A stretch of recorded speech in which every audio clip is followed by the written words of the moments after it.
తీర్థాలకు ఆలవాలం తిరుమల క్షేత్రం. ఇక్కడ ఎన్నో తీర్థాలు నెలకొని ఉన్నాయి. ఇందులో ప్రధానమైనది చక్రతీర్థం. శ్రీవారి ఆలయానికి వాయువ్య దిక్కులో సుమారు 2 కిలోమీటర్ల దూరంలో నెలవై ఉంది చక్రతీర్థం. ఒకప్పుడు ఈ ప్రాంతంలో సాధువులు, సిద్ధులు తపస్సు చేసుకునేవారు.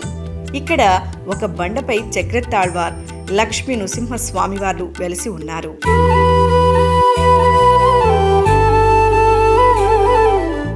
కైసిక ద్వాదశి నాడు విశేష పూజలు జరుగుతాయి.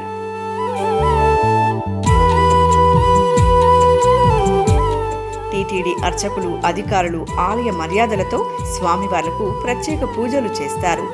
ఆధ్యాత్మిక ప్రాశస్త్యంతో పాటు ప్రకృతి రమణీయతకు ఆలవాలమైన చక్రతీర్థాన్ని ఈసారి మీ తిరుమల యాత్రలో తప్పక సందర్శించండి.